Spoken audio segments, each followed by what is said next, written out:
आनंदलाल और सरिता जी की शादी को अब 50 साल पूरे हो गए थे।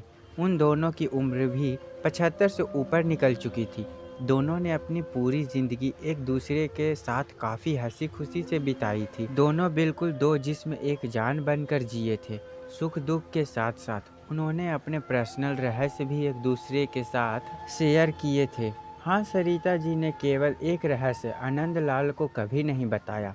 सरिता जी ने अपने कबर्ड के सबसे ऊपर के खाने में एक जूतों का बॉक्स रखा करती थी, जिसे किसी को भी, यहाँ तक कि खुद उनके पति को भी छूने की मनाही थी। मनाही क्या, सख्त वार्निंग थी। सरिता जी ने पति से कह रखा था कि समय आने पर वो उस बॉक्स का राज उन्हें ज़रूर बताएंगी। आनंदलाल को भी इस बात से कोई परहेज नहीं था। हंसते खेलते कई दशक बीत गए, उम्र ढल गई, शरीर कमज़ोर हो गए और कई बीमारियां हावी हो गई। सरिता जी बीमारियों से जूझते जूझते हार मानने लगी। तब अपना आखिरी समय करीब है ये जानकर उन्होंने आनंदलाल को अपने पास बुलाया और अपने जीवन का वो एकमात्र राज जो उनके कबर्ड में बंद था, उसको उससे परिचित करवाया। सरिता जी ने अपने पति को उस बॉक्स को लाने के लिए कहा। आनंदलाल उस बॉक्स को लेकर आए और उसे ओपन किया तो वो देखकर हैरान हो गए कि उस बॉक्स में दो खरोची हुई छोटी डॉल्स और ढेर सारे नोट्स पैसे थे। आनंदलाल ने सरिता से उन डॉल्स के बारे में पूछा।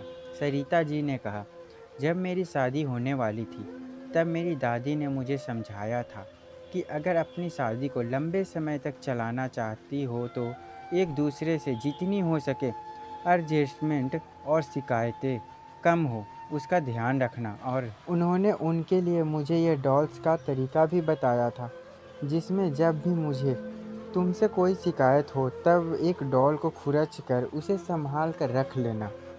सरिता जी की बात सुनकर आनंदलाल की आंखें भीग गई, क्योंकि पिछले 50 सालों में सरिता जी को उसने सिर्फ 2 बार शिकायतें हुई।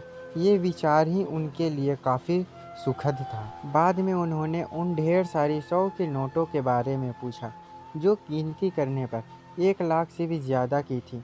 सरिता जी ने कहा कि ये नोट मैंने तब इस बॉक्स में डाली जब जब मैंने आपके साथ कोई सुखद या संतोष के पल बिताए।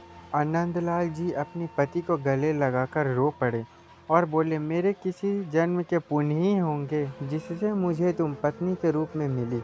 दोस्तों, छोटी सी इस पति पत्नी की प्रेम कहानी में जो पत्नी ने तरीका अपनाया था, अगर हर पति पत्नी अपने जीवन में वही तरीका अपना ले तो हजारों रिश्ते जो छोटी छोटी बातों पर बिखर जाते हैं वो बिखरने से बच जाएंगे। दोस्तों, आपका क्या कहना है इस कहानी के बारे में?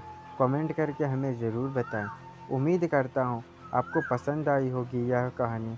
वीडियो को लाइक कर दीजिए और इसी तरह की कहानी देखने के लिए हमारे चैनल को सब्सक्राइब कर लीजिए और साथ में घंटी को ऑल पे कर दीजिए ताकि आने वाली वीडियो आपको तुरंत मिले।